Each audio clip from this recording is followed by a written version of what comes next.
I know a lot of you guys have started a fitness program, you started a diet, and you didn't make it. Or you gave yourself a goal physically, financially, mentally even, and you didn't make it. You gave up on yourself.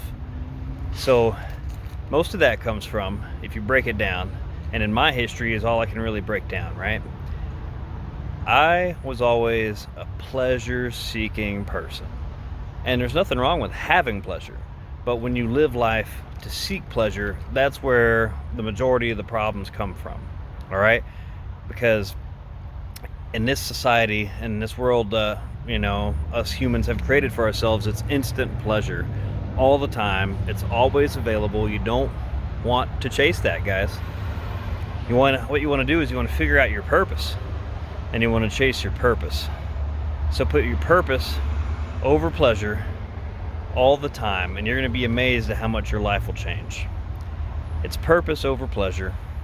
What does that translate to? It translates to serotonin over dopamine.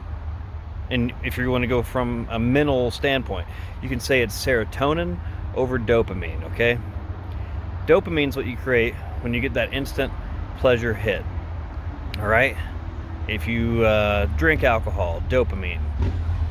Eat fatty food that you know is not good for you, dopamine, right?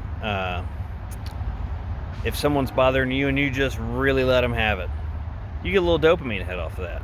You get a lot of other bad stuff too, but dopamine's what it does, all right? Meaningless sex, dopamine, all right? Whereas serotonin is doing things long term. You set a long-term goal for yourself and you make it. Boom, serotonin, all right?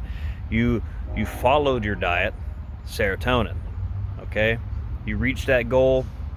Every time you reach a long-term goal, you get a serotonin hit. So if you chase a meaningful relationship and you work to make that happen, guess what? You develop serotonin.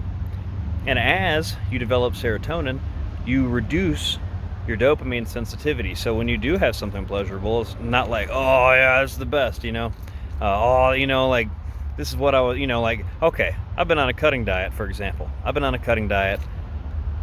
I guess I'm over a month and a half in right now. I'm on week 8. So I can have a little bit of something special that works into my macros, of course, and it's not gonna just throw me off the rails, because I went a whole month with nothing that gave me any kind of pleasure just from eating it.